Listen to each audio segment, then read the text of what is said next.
Terima kasih Nolela. Assalamualaikum dan salam sejahtera. Kementerian Pendidikan Malaysia KPM perlu mengambil tindakan segera untuk memastikan kemudahan di Sekolah Kebangsaan SK Tanjung Limbang disiapkan sepenuhnya. Timbalan Ketua Menteri Dato' Amar Awang Tengah Ali Hassan berkata, ini kerana terdapat beberapa bangunan sekolah itu masih belum dapat digunakan meskipun telah beroperasi sejak Jun tahun lepas. Di kawasan yang lama. Dato' Amar Awang Tengah berkata pihaknya akan berhubung dengan KPM bagi menyelesaikan masalah itu, memandangkan projek berkenaan dikendalikan sepenuhnya oleh kementerian tersebut. Inilah harapan semua. Sekolah baru di tapak yang baru ini, tapaknya begitu cantik. Kita mahu bangunan yang lebih sempurna. Tapi yang kita lihat sekarang ini, tak semua bangunan itu dapat digunakan. Cuma sebahagian. Itu pun dalam keadaan banyak yang defect. Dan dewan pun tak siap. Dapur pun tak siap. Longkang-longkang pun ada yang tak siap. Bahan-bahan binaan pun scattered all over. Beliau menyatakan demikian kepada media selepas meninjau sekolah berkenaan. SK Tanjung yang menempatkan 160 murid mula dibina pada Mac 2017 dan sepatutnya siap September tahun sama di lokasi baharu, memandangkan sekolah lama yang terletak berdekatan tebingan sungai sudah tidak selamat untuk diduduki akibat hakisan tanah di sekitarnya. Dalam perkembangan berkaitan, Dato' Amar Awang Tengah memberitahu sejumlah 25.9 juta ringgit diperuntukkan di bawah Agensi Pembangunan Wilayah Utara NRDA untuk menaik taraf 13 buah sekolah rendah yang daif di kawasan Batu Danau. NRDA akan melantik kontraktor untuk kerja-kerja pembaikan dan naik taraf itu dijangka mengambil masa 18 bulan untuk disiapkan. Bekalan minyak masak bersubsidi di Sarawak adalah mencukupi dan tiada stok yang disembunyikan. Mengesahkan perkara itu, Pengarah Kementerian Perdagangan Dalam Negeri dan Hal Ehwal Pengguna KPDN HEP Negeri Sarawak, Dato' Stanley Tan menyangkal isu berulang ini disebabkan kegagalan pengilang membekalkan minyak masak mencukupi di negeri ini. Siasatan pihaknya mendapati setiap kali isu ini timbul adalah disebabkan pengguna membeli lebih daripada 3 paket minyak subsidi bagi kegunaan komersil. Saya rasa ini kebiasaannya dimainkan oleh sesetengah individu sajalah. Kalau ikutkan keperluan sangat mencukupi.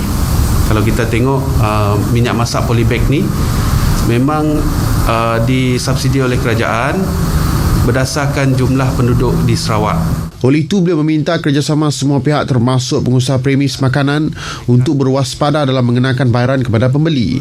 Dato' Stanley mendedahkan perkara ini ketika ditemui RTM di Kuching. Dalam pada itu, Ketua Pegawai Penguatkuasa KPDN HEP Sarawak A. Morgan Arumugam mendedahkan pihaknya turut melakukan pemantauan di setiap kilang minyak masak. Tinjauan berkala ini katanya bagi memastikan setiap bekalan minyak masak bersubsidi mencukupi lebih-lebih lagi bagi keperluan penduduk luar bandar. Sebanyak 35,430 permohonan permit rentas zon direkodkan sejak Perintah Kawalan Pergerakan Bersyarat PKPB dikuatkuasakan pada 13 Januari hingga semalam.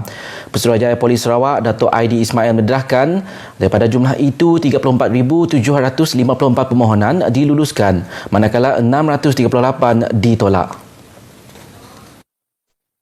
Dato' Aidi menjelaskan permohonan yang diluluskan adalah atas alasan munasabah iaitu melibatkan kebajikan, perubatan dan bertugas.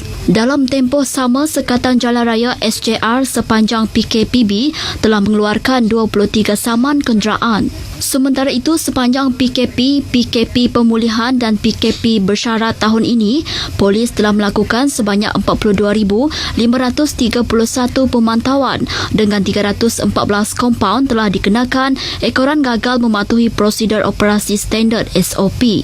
Beliau turut menambah pada keseluruhan tahap pematuhan masyarakat adalah baik dan hanya segelintir yang dilihat mengambil ringan terhadap SOP terutama melibatkan penjarakan fizikal.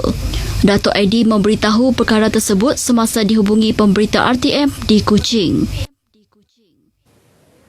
Sebanyak 48 buah rumah panjang di daerah Sibu kini dikenakan sekatan perjalanan bagi mengekang penularan COVID-19. Ketua Polis Daerah Sibu, Asisten Komisioner Polis Stanley Jonathan Ringgit memaklumkan anggota polis dan tentera telah ditempatkan di setiap rumah panjang terlibat untuk mengawasi pergerakan keluar masuk di kawasan berkenaan. Maksudnya lockdown ni mereka tidak dibenarkan keluar daripada rumah dan pihak polis akan berada di jalan besar masuk ke dalam rumah mereka dan akan meletakkan tali rentang untuk mereka tidak keluar masuk ke rumah tersebut. Jelas ACP Stanley, jumlah rumah panjang terlibat berubah setiap hari bergantung kepada kes yang berlaku mengikut lokasi di Sibu. Beliau turut menyeru penduduk yang dikenakan sekatan jalan raya memberikan kerjasama sepenuhnya dengan mematuhi arahan sekatan perjalanan yang dikuat kuasa di rumah panjang. Ini berikutan dakwaan penduduk di rumah panjang yang meloloskan diri melalui jalan hutan dan ladang untuk keluar ke jalan utama. Beliau bercakap pada sidang media bersama Pengerusi Jawatan Kuasa Pengurusan Bencana bahagian Sibu, Charles Xiao di Pejabat Residen Sibu.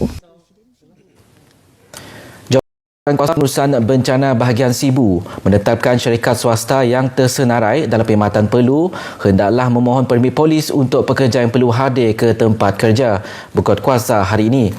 Menurut Residen bahagian Sibu, Charles Xiao, permit ini melibatkan pergerakan pergi dan balik semasa bekerja.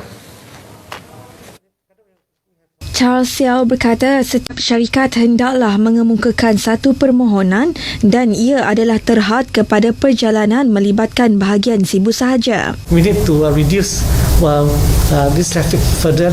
So instead of the letters from the employees, now we actually require the employer to come up with apply for police permit lah.